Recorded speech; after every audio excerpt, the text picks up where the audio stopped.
حي على الفلاح.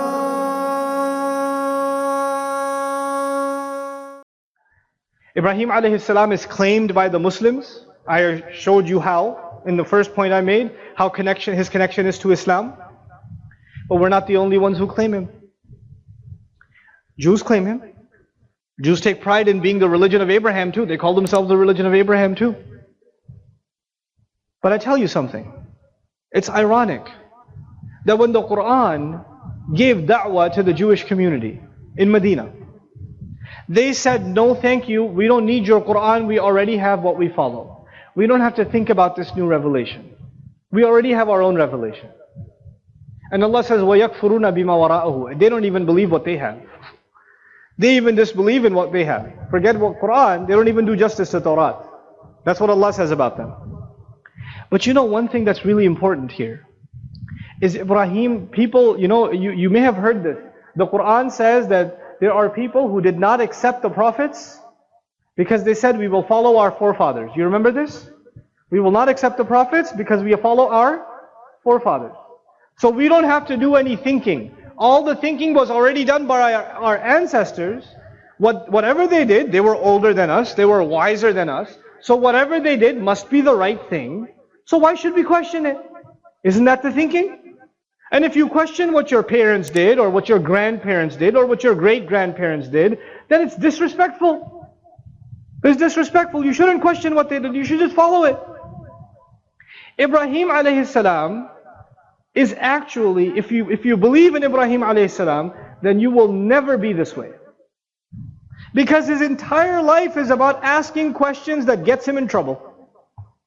He never stops questioning. Does he question his father? Yep. Does he question a king? قال ربي الذي يحيي ويميت قال أنا أحيي وأميت قال فإن الله يأتي بالشمس من المشرق فأتي بها من المغرب.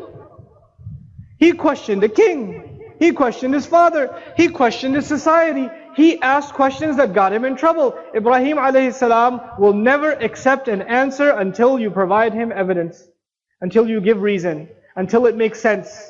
Ibrahim alayhi salam is a pure thinker. He's a thinker. He will never take anything at face value. If you and I are the legacy of Ibrahim alayhi salam, then we can never be honored. We can never honor that legacy until we become people who do what? Who think. Who ask questions. Who never take things at face value. Who explore and explore and explore and explore and explore. Who never say, we do this because our parents did it. We do this because their parents did it. Whether you are Muslim or not Muslim, by the way. Whether you're Muslim or not Muslim. Everything you and I do, our definition of right and wrong, our definition of what we must do and what we must not do, what we accept and what we don't accept. أَدْعُو إِلَى اللَّهِ عَلَى بَصِيرَةٍ. I call to Allah with eyes open. That is the legacy of Ibrahim alayhi salam. Never accept anything with eyes closed. Think, think, think. Ask, ask, ask. If you don't understand something in the religion, ask people who know more. And when they give you an answer and you're not satisfied with their answer, you tell them, I am not satisfied with your answer. I need better understanding. You have not only the right to ask, you have the responsibility to ask. You have the responsibility to ask. And this is what we must pass down to our children. This is going to be my final point. It's not about Ibrahim alayhi salam. It's actually the conclusion of all of this. When the ummah stops thinking, and when the ummah stops passing down the legacy of thinking, then the worst thing happens to the ummah. The worst thing. Then the next generation is Muslim only because their parents were Muslim. That is the worst thing that can happen to the ummah. Because then, the only reason that a child should hold on to Islam is because his parents were expecting it.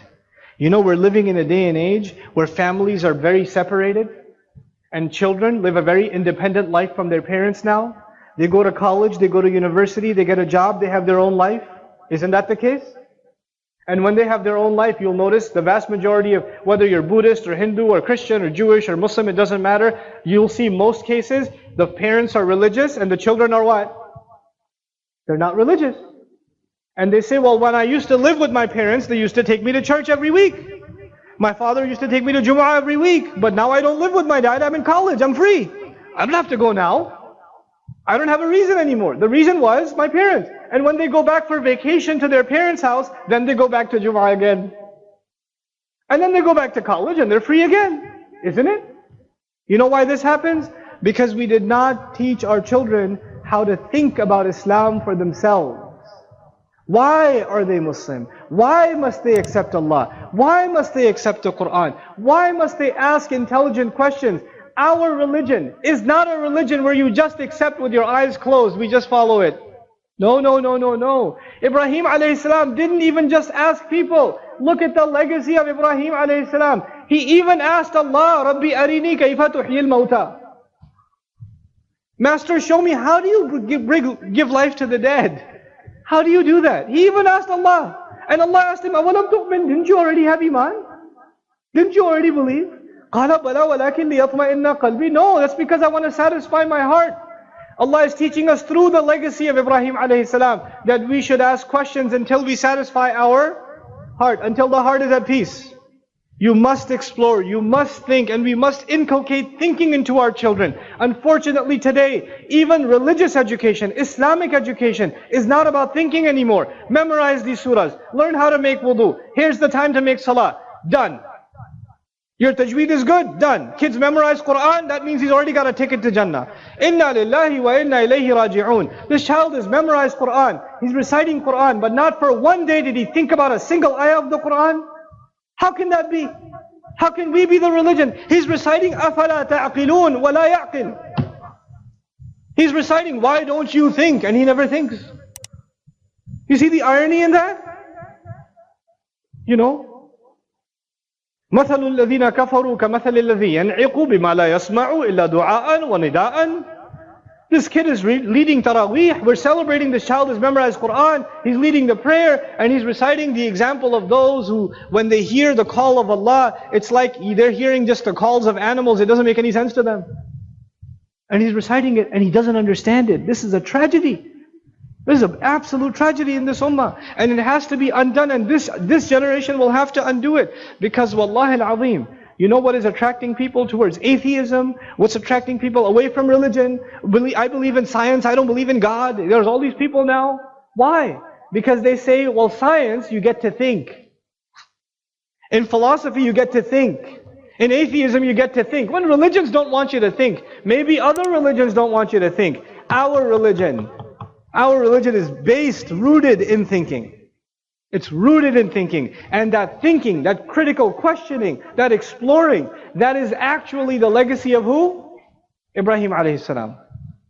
We always talk about the struggles of Ibrahim alayhi salam, but we don't talk about the thought process of Ibrahim alayhi salam. We need a bunch of Ibrahim alayhi salams in our society. People who question. They don't just accept what's around them. He was the only one who asked the question. He had no family support, no society support. Young man got himself in trouble for asking too many questions. But you know what? That is what we have to revive. That's what we have to.